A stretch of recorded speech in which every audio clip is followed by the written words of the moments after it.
Good morning all of you. आज हम third class में 6th चैप्टर पढ़ेंगे, चतुर बीरबल। ये एक कहानी है और इस कहानी में हम देखेंगे कि बीरबल कैसे चतुराई से एक बादशाह को भी अपनी ज़िद के आगे झुका लेता है। ठीक है, तो देखिए उद्देश्य, इस पाठ को प्रस्तुत करने का क्या उद्देश्य है। इस पाठ में अकबर और चतुर बीरबल के बारे में बताया गया है। जो आपके सामने पाठ प्रस्तुत है चतुर बीरबल, उसमें अकबर और बीरबल के बारे में बताया गया है। ठीक है, अकबर एक बादशाह होता है, वह अपने दरबार में 9 रत्न रखता है। 9 रत्न 9 मंत्री रखता है जो कि अलग अलग क्षेत्रों में विशेष योग्यता रखते हैं, लेकिन जो बीरबल है उसकी बराबरी कोई नहीं कर सकता। वह बहुत चतुर होता है। वह अपनी सूझबूझ से एक राजा को भी अपनी बात मनवाने के लिए तैयार कर लेता है। ठीक है, तो देखिए उद्देश्य, इस पाठ में अकबर और चतुर बीरबल के बारे में बताया गया है। अकबर बिना सोचे समझे फैसला ले लेते हैं। अकबर जो बादशाह है वो बिना सोचे समझे किसी का भी निर्णय कर देते हैं, पर बीरबल उन्हें समझाते हैं कि कोई भी निर्णय सोच समझकर लेना चाहिए। लेकिन जो बीरबल है वह महाराज को हमेशा समझाते हैं कि आप जो भी निर्णय लो वो सोच समझकर लो। ठीक है, तो देखिए आपका पाठ है, अकबर महान श्रेष्ठ मुगल सम्राट है, बादशाह है। सम्राट का अर्थ होता है बादशाह है। तो देखिए अकबर एक महाराज है, एक बादशाह है, महान मुगल सम्राट थे। उनके दरबार में 9 प्रमुख मंत्री थे। अकबर के दरबार में कितने मंत्री थे? 9 मुख्य मंत्री थे, प्रमुख मंत्री थे, जिन्हें अकबर अपने दरबार में श्रेष्ठ ओहदे पर रखता है, जिन्हें वे नवरत्न कहकर बुलाते थे। उन 9 मंत्रियों को अकबर नवरत्न कहते थे। ये 9 मंत्री अलग अलग क्षेत्रों में विशेष योग्यता रखते थे। जो ये 9 मंत्री थे ये अलग अलग क्षेत्रों में विशेष योग्यता रखते थे। इन नवरत्नों में बीरबल भी एक थे। इन 9 रत्नों में चतुर बीरबल भी थे। बीरबल बहुत ही नेक, भला, विद्वान, ज्ञानी और हाजिर जवाब थे। वो जवाब हाजिर थे। ठीक है, अकबर बीरबल को बहुत चाहते थे। अकबर जो बादशाह है वो बीरबल को बहुत चाहते थे, बहुत मानते थे। जिस दिन बीरबल ना आते, जिस दिन बीरबल दरबार में ना आते तो अकबर को अच्छा नहीं लगता था, अकबर को अच्छा न लगता था। एक दिन एक राज कर्मचारी दरबार में देर से आया। एक दिन की बात है, एक राज कर्मचारी जो उस राज्य में, उस दरबार में काम करने वाला था, ठीक है, वह देर से आता है। अकबर ने उससे देर से आने का कारण पूछा। जब अकबर ने उस राज कर्मचारी से देर से आने का कारण पूछा तो उसने कहा, तो राज कर्मचारी बोलता है कि महाराज, मेरा बेटा जिद कर रहा था, मेरा बेटा जिद कर रहा था, अकड़ रहा था, इसलिए आने में देर हो गई। मेरे बेटे की कोई बात थी, उस बात को मनवाने के लिए वो जिद कर रहा था, इसलिए मैं आने में लेट हो गया, देर हो गई। अपराध क्षमा करे, मेरा जो अपराध है, जो दोष है, उसे माफ़ कीजिए। क्षमा का अर्थ होता है माफ़ करना। ठीक है, तो राज कर्मचारी बोलता है कि महाराज, मेरे बेटे की ज़िद के कारण मैं आने में लेट हो गया, इसलिए जो मेरा अपराध है, जो मेरा दोष है, उसके लिए मुझे क्षमा करें, मुझे माफ़ करें। अकबर उस दिन बहुत क्रोधित थे।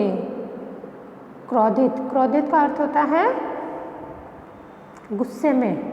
अकबर उस दिन बहुत कुछ गुस्से में थे। वे बोले, बच्चे की ज़िद भी देर से आने का कोई कारण है? फिर अकबर कहता है कि बच्चे की ज़िद से तुम देर से नहीं आ सकते, ये कोई कारण नहीं है, जाओ हम तुम्हें नौकरी से हटाते हैं। फिर अकबर उस राज कर्मचारी को नौकरी से हटा देते हैं। कर्मचारी बहुत गिड़गिड़ाया। कर्मचारी राजा के पास, अकबर के पास उसने खूब प्रार्थना की। उसने राजा से विनती की, हुजूर मेरी रोज़ी मत छीनिए, मेरा जो रोज़गार है वो मुझसे मत छीनिए। मैं गरीब आदमी हूँ, मैं बहुत गरीब आदमी हूँ, मेरे बच्चे भूखे मर जाएंगे। अगर मैं यहाँ नौकरी पर नहीं रहा तो मेरा जो परिवार है, मेरे बच्चे हैं, वे भूखे मर जाएंगे। लेकिन अकबर टस से मस नहीं हुआ। लेकिन अकबर को कोई फ़र्क नहीं पड़ता है। बीरबल भी दरबार में उपस्थित थे। उसी दरबार में बीरबल भी उपस्थित थे। वही थे, उपस्थित होना वही रहना। उन्हें अकबर का यह व्यवहार, स्वभाव बहुत बुरा लगा। देखिए, लेकिन अकबर टस से मस नहीं हुए।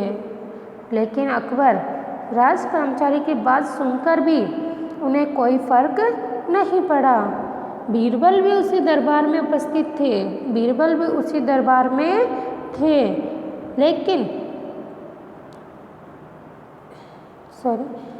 उन्हें अकबर का यह व्यवहार, यह स्वभाव बहुत बुरा लगा। उन्हें अकबर की यह बात बहुत गंदी लगी। बीरबल बोले, हुजूर बाल हट बहुत बुरा होता है। फिर वह अकबर को समझाते हैं कि हुजूर बादशाह है, आप नहीं जानते कि बाल हट जो बच्चों का, जो बचपन का हट होता है, जो ज़िद होती है, वह बहुत बुरी होती है। बड़ों को ही बच्चे की ज़िद के आगे झुकना पड़ता है। जो बड़े होते हैं, उनके माता पिता, भाई बहन, उनको ही छोटे बच्चों की ज़िद के आगे झुकना पड़ता है। आप इस कर्मचारी को नौकरी से न निकालिए। फिर बीरबल अकबर से प्रार्थना करते हैं कि आप इस कर्मचारी को नौकरी से मत निकालिए। किंतु अकबर न माने। अकबर ने बीरबल की कोई बात नहीं सुनी और वह बीरबल की बात से सहमत भी नहीं थे। बीरबल फिर से बोलते हैं कि अच्छा आप पिता बनिए। फिर बीरबल अपनी चतुराई से अकबर को कहते हैं कि अच्छा आप पिता बनिए, मैं बच्चा बनता हूँ।